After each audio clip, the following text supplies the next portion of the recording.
let's cut across to our panelists this evening. Sahil Joshi, Managing Editor, Aaj Tak Mumbai Bureau and Mumbai Tak. Pushparaj Deshpande, Spokesperson Congress. Sanju Verma, National Spokesperson, Bharatiya Janata Party. Sahil, before I cut across to Ms. Verma and our Congress guest, would you, two questions, Sahil. Number one, what made Ajit Pawar say what he did, where he apologized for the statue and then said that he's going to protest it? Number two, something which is disconcerting. You've had BJP MP Narayan Rane, who's clearly on camera misbehaving with a fellow journalist. Well, Priti, falling off the statue of Chhatrapati Shivaji Maharaj came out as a complete shock to the Maha Yuti government. There is a saying in Marathi, Dushkalat Terava Mahina, the 13th month in the famine. You're already struggling with the famine. You're already struggling with the loss in the Lok Sabha elections. You tried to cover it up with the schemes like Ladli Behna.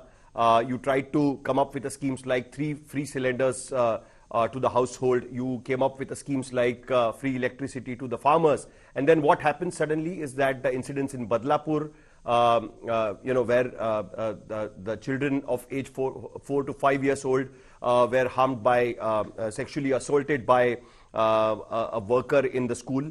Then the incidents like this happened. The statue which was inaugurated by the Prime Minister Narendra Modi along with Defence Minister Rajnath Singh, Chief Minister Eknath Shinde, Devendra Fadnavis as well as Ajit Pawar in December 2023, and within 9 months of time the statue couldn't even stand the first rainfall received in Sindhudurga. So everything it's kind of falling apart. So the smart politics in this is basically to apologize to the people, and that's what Ajit Pawar tried to do from the government side. He clearly said that he is apologetic to the 13 crore people in Maharashtra. And it started from Mumbai BJP President Ashish Shelar, who came forward and said that from the government side he is apologizing to the people.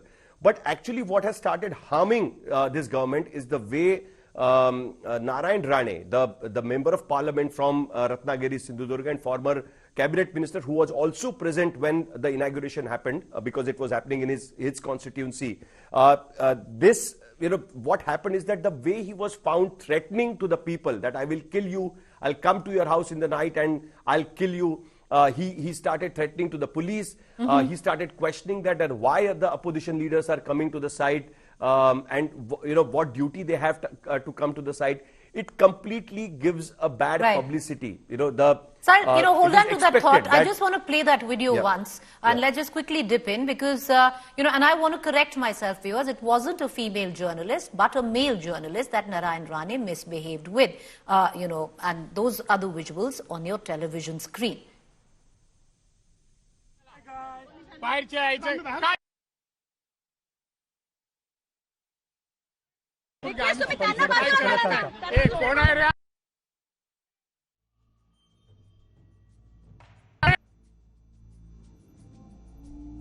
Wasn't parliamentary, Sahil, lots of beeps in that video, misbehaving with journalists, using the kind of language that he did with police. And you were talking about how clearly he seems to be completely making a bad situation worse.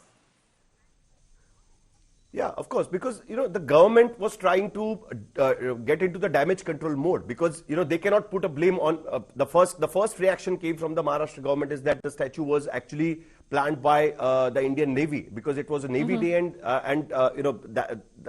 it came from the Navy side that such statue should be placed there at the fort in the fort called Rajkot in Sindhudurga district. Which is a sea fort built by Chhatrapati Shivaji Maharaj. Now what happened is that the Maharashtra government's, the art department had clearly said that not more than 8 feet statue can be placed there, whereas the Navy went ahead and placed 28 feet high statue. Was there any stability report did on that particular statue? So now the blame has come on the government. True. Even if it is built by the Navy. There's a massive blame game. So stay with me. Yeah, stay with me. There's a massive blame game going on. The fall of a statue has become, Sanju Verma, a deeply emotive issue. And then you have the likes of Narayan Rane, who's going about cussing everyone, including hapless people like us, the press?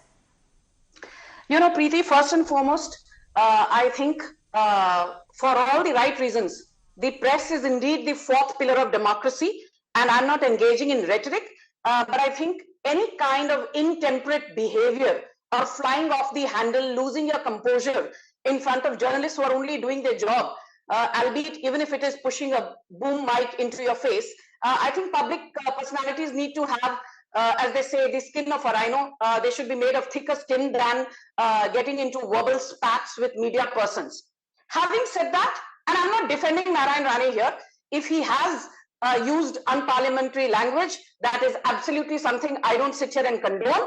But I want to just focus on a couple of things that your colleague Sahil Joshi mentioned.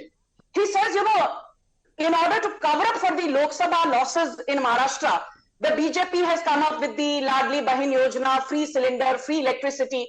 I don't think Sahil Joshi gave a similar argument, prior to the Karnataka elections, when Congress Party, Rahul Gandhi, Priyanka Vadra, Siddaramaiah, DK Shiv Kumar said, "Hum 10 kg rice har mahine muft denge. We will give 3,000 rupees." I'll let you continue, but Sahil Joshi is the Mumbai bureau chief. If he was the Karnataka bureau chief, I'm sure he would have said that. Finish, Preeti? I will not. Yeah, of course, I would have spoken about Karnataka. I would have been covering the Let her finish. I would have been covering Karnataka election. I would have spoken about Karnataka election.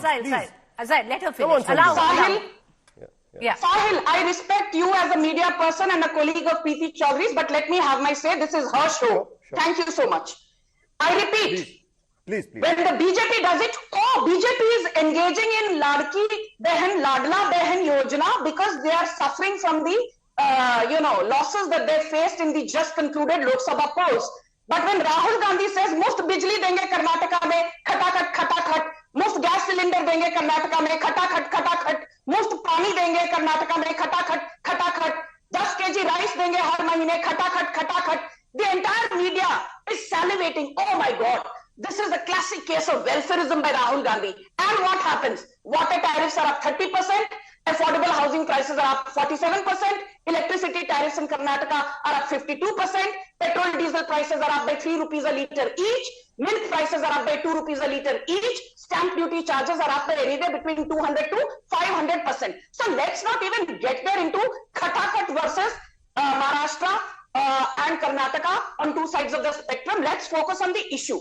Should journalists be abused by any politician of any hue or color? No. What happened with the 35 feet tall statue of Chhatrapati Shivaji Maharaj collapsing?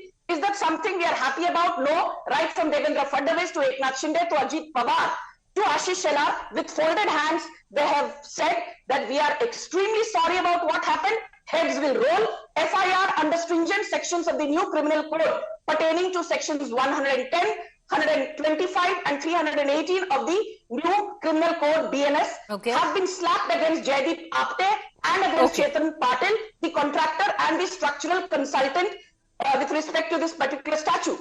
My only point is this, Preeti, and I will end without being verbose. You are showing so much of outrage against Narayan Rane. You should be showing that outrage. You should also be showing similar outrage when 6 days back two female journalists, Sarita Reddy and Vijaya Reddy, were thrashed, abused by Revant Reddy of Congress, his policemen, and that too in Revant Reddy's hometown, in a village in Nagar Kurnool district. Tab media ke muh mein fevicol lag jata hai. I remember, Preeti, 10 seconds more. After Siddaramaiah took oath, do you remember in the first 2 months there was a horrifying rape of a 14-year-old in Belgavi? And this had gone viral when a local media person asked Siddaramaiah, "Why are you not taking action against perpetrators?" Siddaramaiah said, "Has the rape happened in your house? Why are you getting so outraged?" No, that's not true. Sanju Verma, that is not true at all. And I'll give you a very good example. You've been on my show 5 days running where we have gone to town to speak of how the Mamata Banerjee government mismanaged the Kolkata rape issue. So I would expect better than that from you. We have picked up each and... I did not speak of Bengal rape issue because Karnataka rape issue was not covered by each and every issue is picked up. Ma'am, okay, I'll give you another... Karnataka rape issue was not covered by Ma'am, there are sadly, the day and age that we live in, I will count 5 rapes that have happened in the state of Uttar Pradesh in the last 2 weeks. Ma'am, it's not a fight between you and I. Sanju Verma, my limited submission is there have been 5 rapes that have happened in the state of Uttar Pradesh in the last 5 days. They haven't gotten the kind of coverage that they should have. So sometimes there are some stories, unfortunately, which become bigger than the others, and that is the nature of the game. All right, allow me to bring it. You are the journalist here. I will just humbly tell you one thing. Yes, Preeti Chaudhary has covered the Bengal rape fearlessly. I have been on a zillion shows of Preeti Chaudhary. We may agree to disagree, but you've covered the Bengal issue. My limited point is this, Preeti, that the same yardstick should be applied when a Siddaramaiah mocks a journalist who's asking about the Belgavi rape of a 14-year-old, and Siddaramaiah says, we do the best that we can without fear or favor. And it's a difficult job to do it. I just want to bring it from every government. We asked some multiple questions of the Ashok Gehlot government as well. Multiple ones. Anyway, when there were rapes there, which you pointed out on the show, because there were 3 at that point of time. I want to bring in Pushparaj Deshpande, spokesperson Congress, into this debate as well. And coming back to the point, Mr. Deshpande, many would suggest what could be an issue of corruption, what could be an issue of administration, what could be a basic logistical issue where questions need to be raised on how this statue fell in the time that it did, keeping in mind that crores were spent on it. The opposition right now in Maharashtra has made it an issue which is emotive and of Maratha pride. What's the connection? Hi, Preeti ji. Thank you for having me on your show. And I must begin with congratulating you for so equanimously dealing with this 5 days a week from what you said. My blood pressure is raising already just listening to this for 10 minutes. See, firstly, Shivaji Maharaj is a deeply emotive topic in Maharashtra, and it's intimately entwined with Marathi Asmita. The collapse of Rajkot Fort statue has made this forthcoming election into one between Shiv Bhaks and Shiv Drohis. So quite naturally, the Mahayuti government, as Sahil ji has been talking about, is bending over backwards to distance itself from this scam. For what that is what it is. It is a scam. While the government is officially blaming the Navy, Ajit Pawar's NCP is trying to distance himself from his alliance partners. What you pointed out is gratifying that he started with an apology. But instead of his token silent protest, an even more token demand that the district collectors ought to arrest the sculptor, why isn't he pointing fingers at the PWD department and the CM? And if Ajit Pawar ji is genuinely so chagrined, why doesn't he resign from the Mahayuti government immediately? I mean, you can't have your cake and eat it too. That's my first submission. Secondly, Narayan Rane ji and Nitish Rane ji are deliberately trying to obfuscate the issue to deflect allegations of their proximity to the sculptor and the contractor. And of course, the workers attacking the police and the media. Now, it's clearly every man for himself in the Mahayuti government, which is visibly imploding. Because this issue is not just electorally radioactive, it is also culturally explosive. Frankly, this image rehabilitation yojana is not going to work. Because A, the Marathi Manus ain't buying whatever the Mahayuti is spinning. As the saying goes, hama mein sab, you know what the saying finishes. And B, the BJP, the Sindhe faction and the Ajit Pawar faction are just digging a bigger hole for themselves. Now, and I'll give you 3 quick examples. Ma'am, let him finish. I'll come blaming the Navy. Make your point, sir, quickly. Just 3 quick points. Yeah, in blaming the Navy, they have been deliberately trying to deflect accountability, as Banti Patil has said, the CLP leader has said. Now, the point is that you use the Navy hypocritically on Navy Day to inaugurate the statue. And now, when you have a joint co-venture with them, you can't be basically dumping them and putting them under the bus. It's very inconvenient. Secondly, as Sahil ji has said, the GR, May 17th GR of the Maharashtra government clearly says that the government, Mahayuti government, has violated its own directorate's orders and given permission for a 35-feet statue when it was only 6-feet statue. All right. Okay. And thirdly, let's address the elephant in the room. Just one last point. I need to come in now. Let him finish. Make his last point. I'll give you equal time. I promise you. Make your last point. Last point, Preeti ji. Let's address the elephant in the room. The reason this project of such magnitude and importance was hurried through in less than 6 months is because Prime Minister Modi and the BJP wanted to milk it for electoral government. Okay. Preeti ji, how many projects? Hold on to your thought. I'll come back to you after I get in Sanju Verma. Let me get in, her for a rebuttal. I'll come to you, Sahil, then. Sanju Verma, the question is, other than, of course, the politics of it, there is a question which is plausible that the opposition is asking. They're asking you, who's the contractor? Is he the chief minister's son? And if not, and if yes, Why no action, ma'am? You know, Preeti, I will first rebut to the allegations made by the Congress spokesperson. You know, he kept saying, let's address the elephant in the room. I'm addressing the elephant in the room. The elephant in the room is this, and this Sahil Joshi will, I'm sure, corroborate.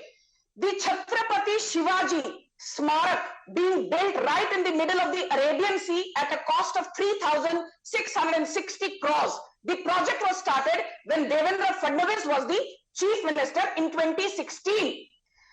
You know, then Uddhav Thackeray came in the later half of 2019. We know what happened. 2021, the construction of the Chhatrapati Shivaji Memorial in the middle of the Arabian Sea was discontinued by the Uddhav Thackeray regime citing COVID.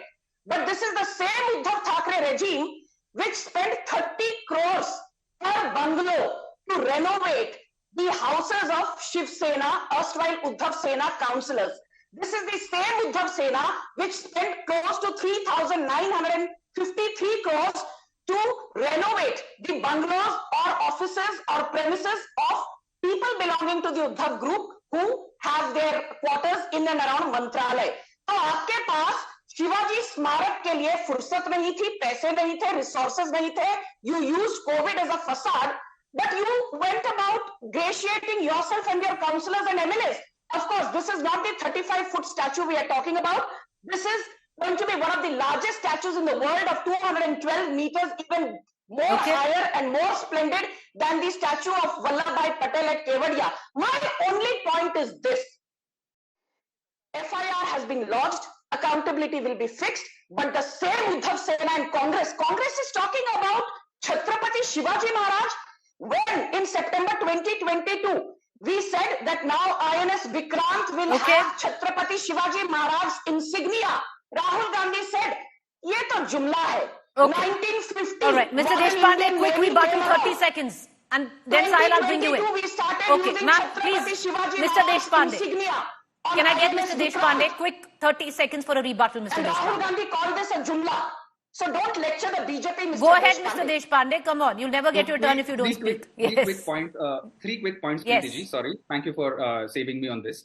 The first thing is that if the BJP government was genuinely so interested and so chagrined about the fact that these houses were built and so on and so forth, their ministers and their municipal councillors should not have shifted in. That's the first thing. I mean, you can't be hypocritical about that. That's the first thing. The second thing is, why haven't they have been in government for 3 years? They could have started that the project in the sea. They've not done that. And thirdly, let us again keep the focus on where it is. This is not about the statue. Rahul Gandhi has zero seconds. Sahil, I'm going to bring you in for the final 30 seconds. Can I just get Sahil Joshi? Okay, Sahil Joshi. Can I bring in Sahil Joshi? Sahil, how do you see this issue pan out? Will it become an emotive political issue, or do you think it's before the elections come, it's going to die its course? Well, Chhatrapati Shivaji Maharaj, specifically whenever it comes to the Chhatrapati Shivaji Maharaj, it always has become an emotive issue, and the Shiv Sena BJP has already faced the trouble because of this issue in 2004. I mean, I would just take you back to 20 years back when a writer called James Lane has written a book on Chhatrapati Shivaji Maharaj, and he used some gossip about Chhatrapati Shivaji Maharaj, which was not unconfirmed kind of a gossip in the book, and which created a huge controversy. After that, the Congress NCP, despite being in a government at that time, asked for a banning of the book, and then Prime Minister Atal Bihari Vajpayee had said that if you want, we can't ban a book. Rather than that, why don't you write another book to counter what has been written in that?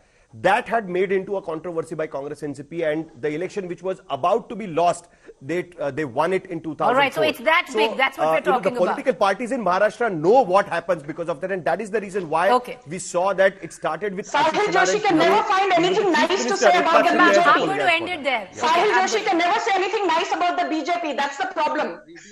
All right, I didn't say anything bad about anybody. I just said what I wish I gave you the dying 10 seconds of this debate, you've made a charge on my colleague Sahil Joshi, and I apologize to him because he hasn't been able to come out and say what he had to. But we're going to leave it at that because we're going to be discussing it in days to come. Thank you for joining us.